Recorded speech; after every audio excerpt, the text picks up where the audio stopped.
So it's great to be here with you today, Jeffrey. You're somebody I think I should have known earlier in my life as I thought about my own transition to a self-employed life.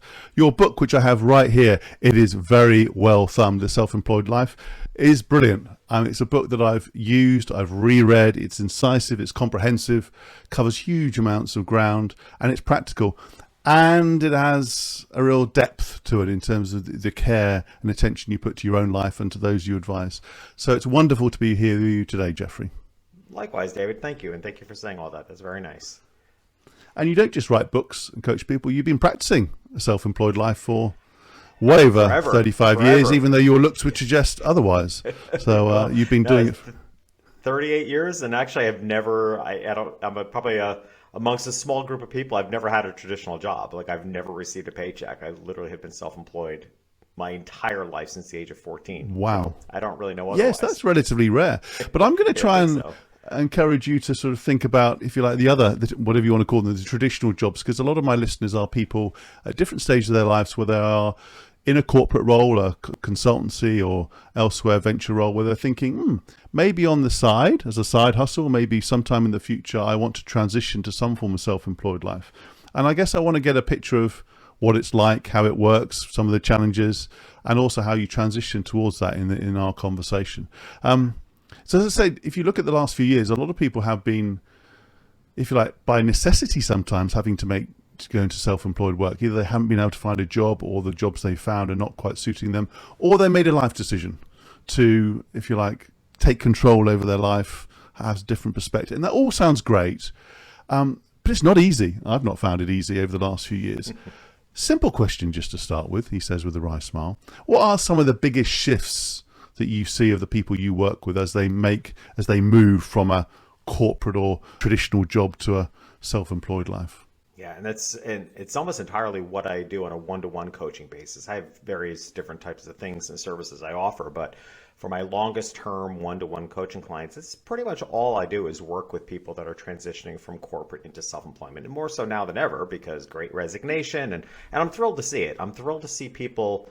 What I think they're doing is they're making a choice of the life they want. You know, I actually wrote an article, hasn't for Entrepreneur Magazine, hasn't even been published yet, but basically saying I think a lot of people have the Great Resignation wrong because everybody's focusing on what people are quitting and leaving from. Yes. But I actually think what it is, it's what people are running towards, right? What they're running towards is the life they want. And but to your point, there are unexpected parts of it. Now, again, having always been self-employed, that may not have been my journey, but I've been coaching people and watching them go through the transition from corporate to self-employment. And I think the biggest surprise for most of them, because I hear it in one form or another, they'll say something like, I'm a smart person. Why can't I figure this out? Or they'll say, things like, I thought this would be a lot easier. And I think the biggest surprise is that when you become self-employed, and the mindset shift you really have to make is that you're not going to get by on your skill set alone anymore. It's not just a matter of being really good at what you do or really smart. There's so much more involved when you're self-employed. It's also your mindsets. It's also how far down you dig in yourself to find your true self, the audience that you want to connect with. There's so much more than you just don't get by on being really good or really smart anymore. And that, I think, is the big wake-up call. And I'll add to that, probably the biggest surprise is the degree of clarity in which you need when you become self-employed. And it's almost hard to explain that, but it's the degree, and I bet you've experienced this, is the degree to how clear you need to be on what you want. How clear it is that you discover who you really are, and how clear you become on what you do, and how clearly you communicate that to other people so they can even buy into what you're offering. That I find is a surprise that people just don't expect. They just, like I said, skill set and smarts is just not enough when you're self-employed. You have to dig a lot deeper. That's a brilliant point, because I found myself that you've created a space for yourself. I've created a space for myself. So that's the opportunity. At the same time, I don't have this big team around me that sometimes was wonderful, sometimes was painful.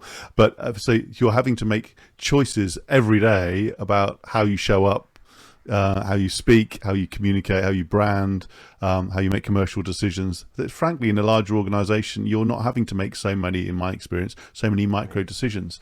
But you also emphasize in a lot of your work, or all your work, Jeffrey, around the power of others. And you just mentioned it, not doing it on your own, and the power of ecosystems, which in other podcasts have been sometimes these esoteric, big picture ecosystems that platform players like Amazon and others play in. But you talk about ecosystems in a slightly different way, right? In terms of your business ecosystem, how you learn, how you develop, how you look after yourself. Tell me a bit more about that. Yeah. And it's what I developed, and what I present in my book, The Self-Employed Life, is what I refer to as the self-employed ecosystem. And it was my way of, so first of all, I realized as I was writing the book that I had a solution to a common problem being self-employed. And a wonderful podcast interview I did a while back for David Baker, who wrote a book called The Business of Expertise, I think the book is called. But he made a comment in our conversation that is rung so true for me, which is, experts tend to see a pattern in the world for which they have a solution. And I realized that as I was writing the book, the pattern I saw constantly is, for decades, I've asked people why they became self-employed, and everybody has the same answer.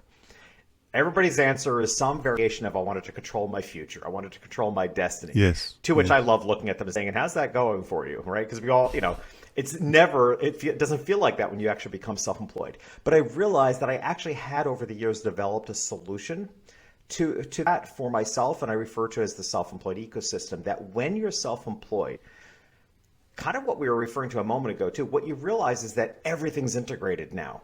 This is what's different than being in a traditional job.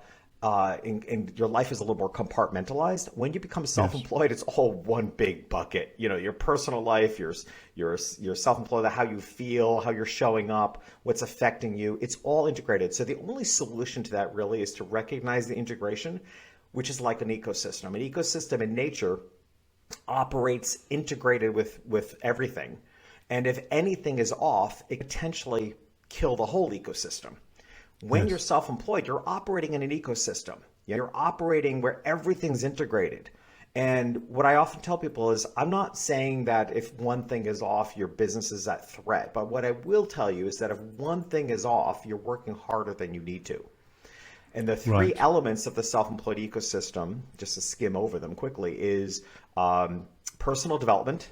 Right? Because when you're self-employed, you will only go as far as you have developed yourself into believing that you're capable of and that you deserve.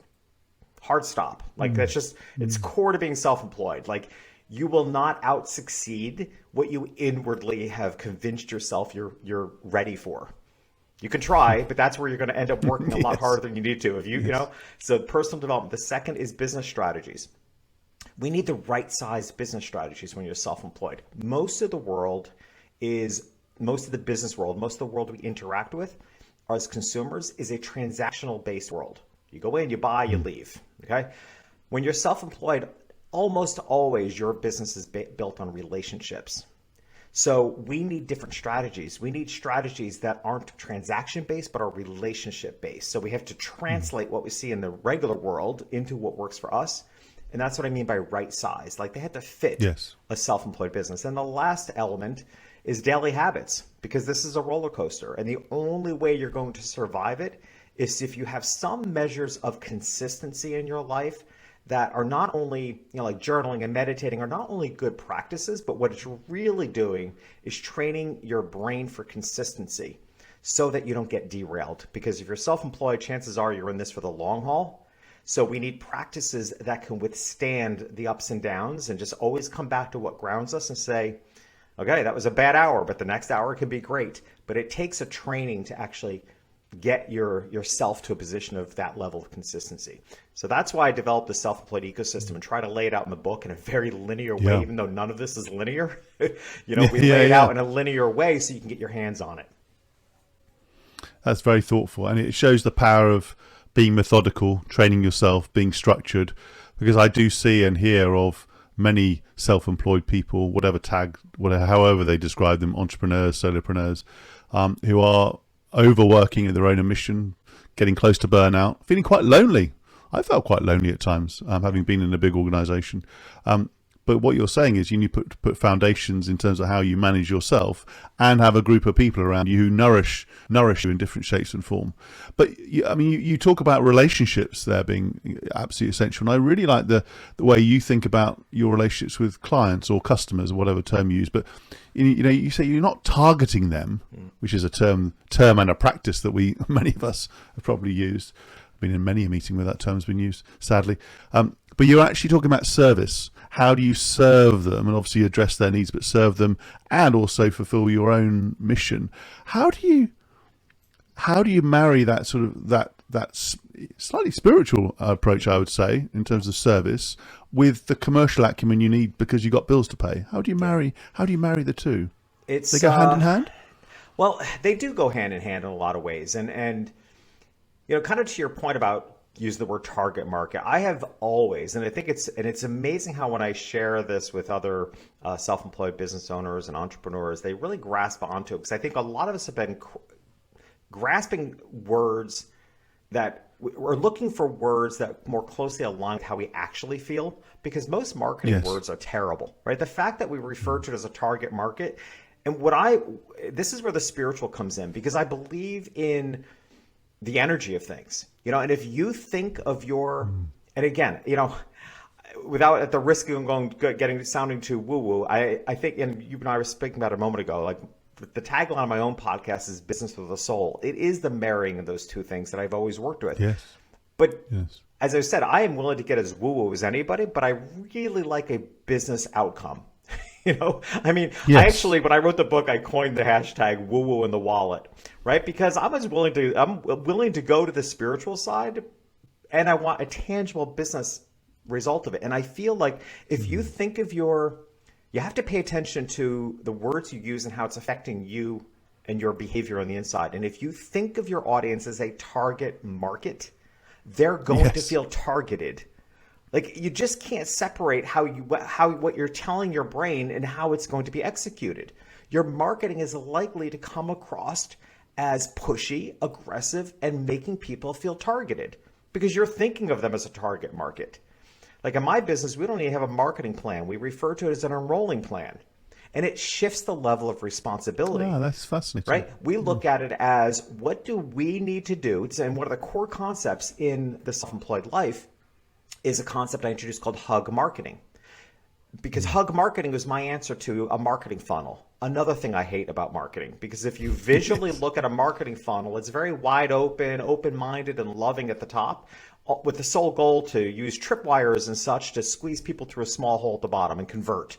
Right? It has a really weird intention. So hug marketing is a series of concentric circles where we take the responsibility in an enrolling plan. What do we need to do to take people from the most outer circles, what I refer to as lurkers? Lurkers are people that are following you on your social media, listening to your podcast that you don't know by name, but they're watching you. They're lurking. What do you need to do to take them one step in, get them a little closer to you, and a little closer again, and a little closer again, until to the point that when they not just become a client, but the ultimate goal is the hug client, which are those clients that if you were to meet them in person, you have developed such a relationship you couldn't imagine not hugging one another. So it goes beyond just being a client, right? And so to me, as soon as you start shifting the words in your head, you start shifting the energy that you're putting out, and that's how you get a better response. So yeah, it's woo-woo, it's spiritual. And how I marry those two is I'm willing to go there because of the outcome. The outcome it produces is a better business, better client relationships, more loyalty, more woo in your wallet. That's how I marry the two. More woohoo in the wallet. I love that. That's a great phrase. But you're emphasizing clarity and coherence of your intent all the way through, from your head to all your mind to how you come across, how you interact. And I think many of us are wrapped up in language that either we've inherited, we've grown up with, or just think is the norm. Yeah.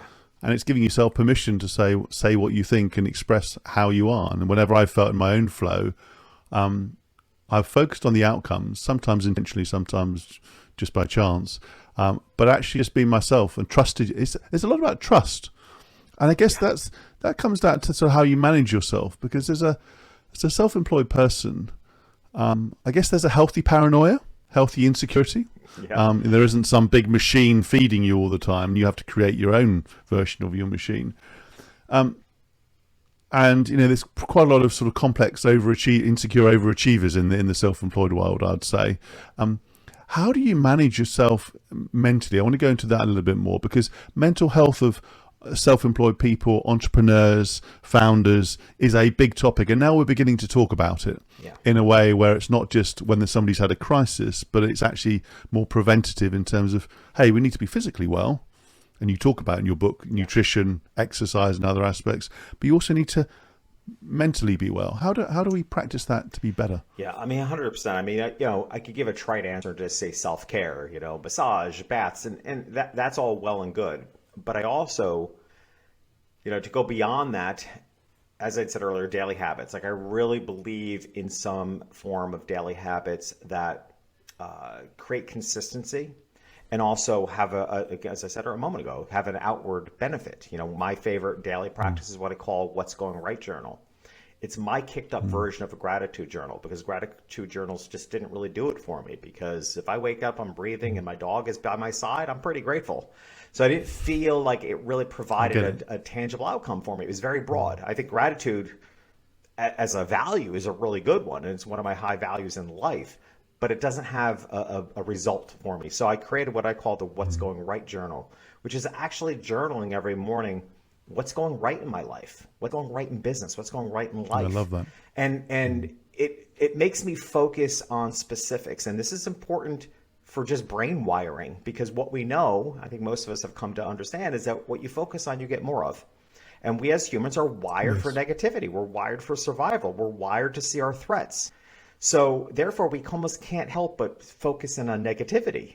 We focus on what's going wrong. But when you start journaling what's going right, you start seeing more of what's going right. And I think that is the precursor to gratitude. When you start seeing more that's going right, you can step into levels of gratitude. So for me, that has been a practice of maintaining my health, my mental health. I also think we as self-employed people forget to give ourselves some of the benefits that are standardized in the corporate world, such as paid sick days, personal days. I call them even That's fascinating. Right, even snow days. Like, I grant myself 5 days a year where I can spontaneously cancel an entire day of appointments without guilt. I call it a snow day. That's brilliant. Right, because I mean, it's what happens in other circumstances. I mean, it's horrible to have to cancel appointments, and it's horrible to be that. But I feel like, gosh, if we can't give ourselves 5 days a year where we're willing to just wake up and say, I need a mental health day, and I am going to grab one of those 5 days and spontaneously call it a snow day and have to cancel the commitments I have for that day, and do it without guilt, because that's the key. Because believe me, otherwise it would be just overwhelming guilt, because we don't normally, as professionals, ever want to behave that way. I started taking a couple years ago, after 35, 36 years of self-employment, I finally started taking Friday afternoons off during the summer, because I got jealous of all my corporate friends who have summer Fridays. I'm like, I'm my own boss and I don't give myself summer Fridays. Like, what's wrong with this? It's giving yourself permission, right? Exactly. And but it's being structured again. It's actually calling it out in advance. And planning it, rather than just doing it as a reaction to a moment or an event or a crisis. Yeah, so I just have found to maintain my mental health, it's a more steady behavior than just an occasional massage or an occasional retreat or an occasional vacation. It's more regular behavior has helped me maintain the mental health that we need. That's fascinating. I mean, you talked about yourself there, but you also talk about your work about the power of others, if you like, to lift you up. And I very much enjoyed and admired your TEDx Lincoln Square talk, where you talk about the validation paradox.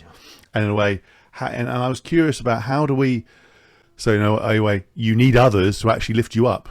It's not about just validation. But how do we do so skillfully? Because I come across people who either don't share very much at all, and they think they can manage everything, and actually they limit themselves, which is one of your points. But other people where everything is out in the open, too much, too often, and it's a bit too much. How do you let others in, and how do you, to your words, how do you dream with others about the potential, and how do you do that skillfully? So, yeah, I mean, I referred to my TEDx talk, I called it the validation paradox, because you mentioned loneliness before. I mean, personal development always felt like it's something we're supposed to do by ourselves. But I started realizing, not even just in myself, but in observation of others. One of the things that stood out to me oddly is I was watching the Tony Awards one year and noticing how many of the recipients thanked their peers in a way that it wasn't just thanking their peers, it was often thanking people for seeing more in them than they saw in themselves. Right. And I saw that in sports star, like how many times I saw people get awards or accolades in the sports world who thanked a coach. Thank you, coach, for seeing more in me than I saw in myself. And I realized that initially I realized that had been my business experience as a photographer, because as a photographer, I was the portrait photographer for very affluent families. But it wasn't their money that was the most meaningful thing to me. It was that I came from very lower middle class upbringing. And here are these people that were successful not just because of a silver spoon, but because of their own accord, because of the mindset work they had done to get to where they were. And here they were dealing with me, this 20-something-year-old who was driving a beat-up car. I was like, what? But what I realized is, oh my gosh, they see something in me. And they didn't just see my talent. They saw my potential to be maybe a little bit more like them, or not that I would ever achieve their level of 6, but I started noticing, it's like, my gosh, these people believe in me. And that's where all these ideas kind of unfolded until many years later, when I did the TEDx talk, realizing that how often people see more in us than we see in ourselves. And I joke in my TEDx talk, because it was also part of my own experiences as a gay man coming out at 44 years old, how often we see people come out and everybody's like, yeah, I wasn't surprised. Often people, we knew that, right? Yeah. Long before you come out to yourself, other people saw it in you, and it's mind bending. But likewise, if you flip the table, how we interact with others is, so one of the things I have founded in my business is called the Self-Employed Business Institute, which is a 5-month business program. And I'm working at a program to train coaches because right now I'm the solo coach, and I'm training coaches for the Institute. And one of the core requirements for who I'm not only going to hire as a coach, but how they will be trained, is their ability to see in others and our students what the students either can't see in themselves or is so natural to who they are, they don't see the value in it. I think the greatest gift we can give someone, and where I find the greatest satisfaction, is when I'm able to point out to one of my students just a genius in them that they're not seeing in themselves, or an innate it's a wonderful moment. An innate characteristic that they exude that they can leverage to their advantage that they're not seeing because it's so innate to who they are. I think seeing something in other people that they don't see in themselves is really one of the greatest gifts we can do for people. I agree. It's very magical. I'm wondering, as a student in that example, how much more they could do. Could they be more intentional in either seeking out that input or being receptive to it? Or is it serendipity? How much more intentional can people be? I think it's probably mostly serendipity. Coming from the arts, as I did as a photographer, which is part of the reason why I was highly successful as a photographer where other people struggle, right? I think part of it is their ability to see their worth. The reason a lot of artists or, and people of other fields, the reason they don't get paid their true value is because what comes easy to them, they don't see value in it. I'll give you an example. One of my coaching clients years ago was a very high level. He referred to himself as a data architect, I think, but he was basically a really sophisticated programmer, and he often worked with large companies, very, very large companies, and they might have a multi-million-dollar production problem that he could solve in an hour or two, right? But he was charging as if it took an hour of his time. And I had to point it out to him. I said, "This is you're saving this company millions of dollars. It's value pricing, but you'll need to." A lot of it started with him seeing the value because it was easy for him. To someone else that might take months to solve that. Obviously, the company, but he's not seeing it from their perspective as much. Obviously, right? The company's hiring him because they've been trying to solve this problem for months internally, and they can't fix it. He can fix it in an hour or two. We often overlook what's right in front of us. So I think it is probably mostly serendipitous. I think it's almost the best you can do is maybe open yourself up and say to people around you, what do you see in me that I might not be seeing myself? Or what do you know? Yeah, that's a great question. And so one of the exercises I give my coaching clients often is just make a list of compliments you've heard throughout your life. Like, what is repeatedly people have said to you? Oh my gosh, you're so good at just cutting to the chase. You're so good at XYZ. Take a look at those things and actually pay attention to the one that you want to brush off, because it's probably the one that comes most natural to you. The one you're like, oh, that's no big deal. Well, it is to somebody else. There's such a great set of questions there. I might use them, and I'd encourage others to do. That's great. I mean, Jeffrey, talking about yourself, because on Lancefield on the Line, I always want to get underneath the skin of the person rather than just whatever it is, the book, their career that they talk about, their profession. Without getting too personal, I mean, it's your choice, but think about your own self-employed life and your own priorities. And you look over the last, say, year or couple of years, what are the hardest decisions you've had to make, and what shift in priorities have you had to make yourself? I'm going to answer it kind of in a twofold way, because on the logical side, the biggest change after the book was out, you write the book, putting your whole heart and soul into it, and you realize, and this is my second book, and each time you realize after it's out there that there's a lot you would add into it, because the learning often comes once the book is out.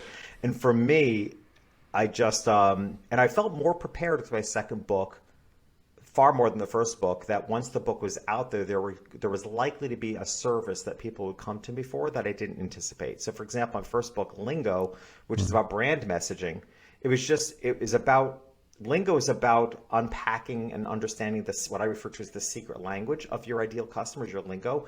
And it really explains my route of how I went from being a lower middle class kid to serving the most affluent people in the country as a photographer. Why? Because I stepped back and I did the work and I understood the lingo. There's a lingo of high end, a lingo of affluent buyers that I didn't know, but I could learn it, right? So I teach that process.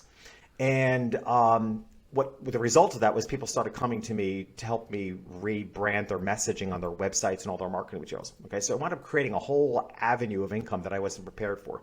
My second book, The Self-Employed Life, I was more prepared. I thought people were going to come to me to help them set up their personal self-employed ecosystem. So I was prepared for that, had coaching services. But as it turned out, once the book was out there, I realized it was a much bigger picture. I realized that the feedback I was getting is that, and then I realized it was true of all my coaching clients, is that everybody I've ever coached is really good at what they do, but we're all in industries where we're not taught how to make money at what we do.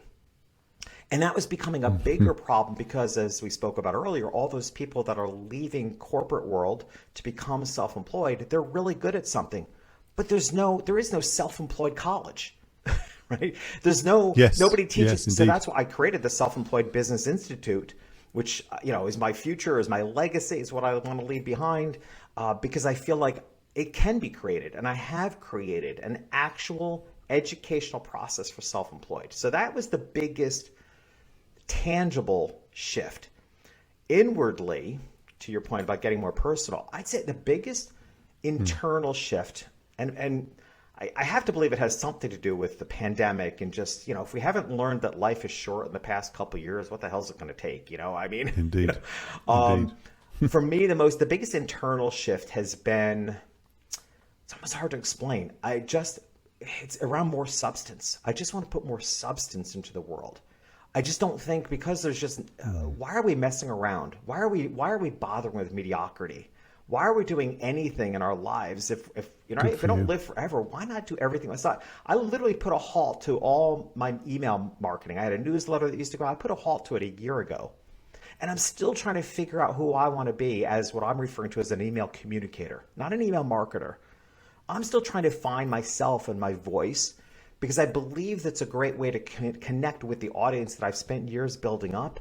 But I just don't want to do it in a mediocre way. I don't want to just send out a trite newsletter. Yeah, I applaud that. So I feel like what I'm seeing in myself is this absolute drive to put out substance, and it's coming from deep inside of me. And I like I said, I think it's triggered by this feeling like, let's not mess around anymore. Life is short. We're not here forever. there's enough crap in the I agree world. with you. Let's put out some substance. I think I agree with you. I applaud that. I've done something similar myself in either when, for example, I wanted to write an article and, it wasn't, the overall argument wasn't as crisp as I'd like it to be, and the challenge is if you trust your intuition, you do what you've described and I've described. The challenge is when you look around you, and whether you're looking consciously at others and thinking, what are they doing, and am I going as fast and quick and doing, or things come to you. It's very easy to sort of just say, I must do the same. That sort of copycat approach, where a lot of it is just not necessarily copying each other, but more around volume, activity. And I think many of us, I've definitely stepped into this sort of mindset in different stages of my life, where you measure yourself by activity and input, as opposed to true value. And to your point earlier, Jeffrey, around legacy, what am I leaving? Am I just doing lots of stuff that's good in the moment, but it sort of dies away, or am I leaving something that's actually David, matters? I think you're pointing out something I think is so important, and it kind of goes right back to the beginning of our conversation. Like, what are some of the biggest challenges when you become self-employed? It's what you just described, that there's a way in which it's like such a yes and, in improv they talk about yes and, that it's a I'm a firm believer in belonging to your industry's association and hanging out with your peers. And you also have to put your blinders on and do it your own way. And that's the hardest thing. It's like, how do you take in, I call it a filter of discernment. That's the only way I've been able to describe it, is you have to have a strong filter of discernment, because there's a way in which, when we're exposed, being self-employed and taking on the world in a bigger way, there's a way in which we have to gather as much information by example, see what other people are doing, and we somehow have to have a filter of discernment to make it our own. Otherwise, we start looking like everybody else. And that was when I started out in the photo industry, that was a very keen awareness I had at a very young age, in my 20s, that I belonged to all the state associations, but I knew I didn't want to be like all the other photographers. So I had to also have blinders on. And I would say I had pretty significant blinders on for about 15 years, because I built a really unusual business as a photographer. And I had no idea how I assumed from the outside that everybody was just as successful. It actually wasn't until I divorced. I was driving down the road with a good friend of mine, and I was driving and just venting about the size of the divorce settlement.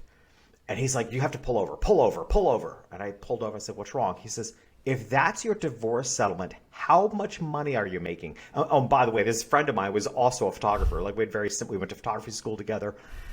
And and I shared with him, and he just couldn't believe the level of success I achieved. I actually didn't even see it or know it because I had such blinders on, right? But in a way, it was. But I also, like I said, you have to also to interact with professionals in your field so that you can learn from it. I think it's one of the hardest things to do when you're self-employed. But it's I think that's right. You have to be open. You have to be open to that stimulus and learn from it, and then make your own choices. I mean, you have to be, in my words, you have to be strategic with yourself, which means working out the space where you can play in, working out how you can. It's hard to hang out with others, and what winning actually means. It's hard to hang out with others and be true to yourself. Like, that's just in itself a paradox. It's a duality to it, and yet it's actually an essential part of carving out your own unique space, which is a necessity of being self-employed, because you have to stand out. I agree. It's one of the things I have struggled with at times. I have a son who's very disabled, and that means, the caring commitments and everything else is very substantial, and it's something I do, and I love him more than anything. At the same time, it means I work less in terms of hours than many other people. And I grew up in a consultancy environment, and my former organisation is fantastic. I have nothing against them, but consultancy is a high hours, high pressure, high octane environment where, candidly, if you did the equivalent of your friend, the 1 hour to solve the issue, it's moving in that direction of outcomes, but it's still a bit like a law firm. It's still based on the hours on the clock. So now, me staying true to what my life choices, some of them are made by me, some of them are made by the events of how we became disabled. I have to stay true to myself regularly and say, this is what time I've got. This is how much energy I've got. This is what I can give. and my impact, I would say, in value per hour is higher than it's ever been, but my life is different. And so and candidly, however much you reveal of yourself, we all have real explicit or implicit life choices, which means that our paths and lives are very different, even though the public aspect of it can often look very homogenous. I'm continuously surprised as I work with my clients and my students in the Business Institute that it's amazing the challenges so many people are facing and have circumstances in their life and are taking care of disabled family members. And let's face it, our generation is kind of the sandwich generation, right? We've got kids and elderly parents. So it's, I'm in that situation right now. It's like, I feel like I just finished raising my kids. And now my mother, who's, been widowed, my father died when I was 20 and she's been widowed all along. And now she's having health challenges. So I'm like, I literally have, in a whiny moment have said, I just finished, right? So that's the sandwich generation. It sounds like this level of care. But that's why I was so keen on my book being called The Self-Employed Life. It easily could have been How to Be Self-Employed, How to Be Successfully Self-Employed. Those are some of the names we were testing, and I kept pushing for life. I'm like, what? For somebody like me who's been self-employed my entire life, when you're self-employed, this is a life. It's not just it's not just a job. It's this is a life that you're creating. It was really important for me to focus in on that. Yeah. So if you're talking to somebody who's pretty close to making a decision to embark on that life, what one bit of advice would you give them? I mentioned earlier clarity, and I think that just be prepared for the level of work you're going to have to do to really know yourself more clearly than you think you do, to prepare yourself to do the work, to do the inner work, to get clear on your purpose, your why, what keeps you going, why is this important to you? And will it be easy? No. But here's the thing. As I'd said earlier, every self-employed person I've asked throughout my life, like why they become self-employed, has the same answer. They want to control their future. As well as every self-employed person I've ever asked, would you have it any other way? Everybody says no. So the rewards of being self-employed, regardless of the challenges, I've heard plenty of entrepreneurs. I've seen entrepreneurs cry. I've seen them, get frustrated. I've seen it all. And I have never heard anybody say I would go back. I would do it otherwise, because the rewards, and it's not just the financial rewards. It's the reward of creating your own thing. I mean, by nature, when you're self-employed or an entrepreneur, maybe you've bought a business, but chances are you've literally have created something out of nothing. Whatever you're doing today did not exist. This business you created, the service that you created, the product maybe you created, it didn't exist. I find that astonishing. I agree.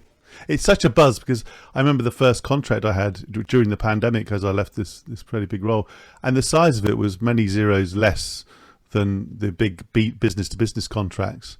But I tell you, those mattered, to be honest. I'm very proud of what I did before. But the buzz I got from a relatively small contract, because it was very personal, it was very intimate. There was no team, it was me at that stage. Honestly, David, it's largely why I became a coach, because I had so much fun for 25 years building my own business. But I realized I also got just as much of that buzz from helping other people build their business. And that's when I knew it was time to kind of transition out of photography and become a coach. Because believe me, I actually, in my Business Institute this morning, which I do on Fridays, I was like, okay, what went right for you this week? Kind of playing off my What's Going Right journal, which is something I teach them. It's like, all right, let's hear it. What went right this week? Like, I get so overwhelmed by other people's accomplishments because I've had the benefit of experience what that feels like on the inside. When I know other people are experiencing that, it's just as heartwarming for me. That's brilliant. I can see and sense that and hear that. That's fantastic. My last question then is around you. You have a long way to go in lots of different shapes and forms of your life and chapters of your life, but how would you love to be remembered? in terms of your impact? So, in a logical sense, I'm building the Self-Employed Business Institute, which I plan on being a part of for a very long time, but I also intend on that going on way beyond me, because I do think we need a higher educational platform for self-employed business owners to get the real deal. Because an MBA is good, but it's not the real deal, And I also think, what we're also, especially the Great Resignation, I think, statistics show that the average person becoming self-employed is of a much older age than it used to be. It's not 20-year-olds. The average, it's like 30s, 40s, 50s, Indeed. 60s, 70s, right? So what comes with that is people wanting to get to where they want to go quicker. When you're leaving corporate at 55 years old or 50 years old, you don't want to take the next 5 years to figure. You just want to hire somebody or get the education and learn it in 5 months, right? So I think there's a more need for that. So from a legacy perspective, that's what I hope to leave behind. But I will tell you that my secret dream, I'm a huge fan of Jim Rohn. I live by Jim Rohn quotes. I just love, finding them. I look for them. I love when they pass my way on a meme on social media. And my dream is that someday my kids are going to open up Facebook and there's going to be like a meme that their dad said. So I have to say, that's probably the most satisfying. Just imagining long after I'm gone that my kids are like, oh my God, what a stupid thing my father said is circulating on the internet. Like that's the dream. That's beautiful. That's beautiful. Jeffrey, you're a great guy. You clearly give a lot to other people. You're very conscious about where you focus, what you do, and you have clarity. You have a lot of life experiences, and you talk openly about the highs and lows and where you come from, where you've gone, which I think is sometimes we only get glimpses and pictures of people, and sometimes it's a bit of a caricature. But you give of yourself, and indeed, if you look at your work and your website, you talk about your values very openly, and you talk about how you show up and what you contribute to, which I think is absolutely fantastic. So it's been enriching and moving and incredibly insightful. I'm very, very grateful for your time. Where and how can people find out more about you, your institute, and so forth? Where should they go? JeffreyShaw.com is my primary website. The Business Institute is the selfemployedbusinessinstitute.com. If you go to jeffreyshaw.com, there's even a couple of free resources there. I have a self-employed assessment, which kind of assesses the ecosystem and health of your business. I find that to be super valuable. It's a custom algorithm I had designed so people can answer a few questions and get back feedback on where they might be weaker in their ecosystem. So any of those things are also, to me, the main intention is not just the complementary value, but also the relationship. Because, start there, get to know me. Let's see if we click. And then, let's stay in communication. But I like to try to lead with value first. Some great enrollment at some point, not marketing, as you said earlier. That's absolutely right. Jeffrey, thank you ever so much. That was another edition of Lancefield on the Line. If you enjoyed this conversation, please do subscribe to the podcast and the YouTube channel, and do check out the other great interviews in this series. Jeffrey, thank you so much. Thank you again.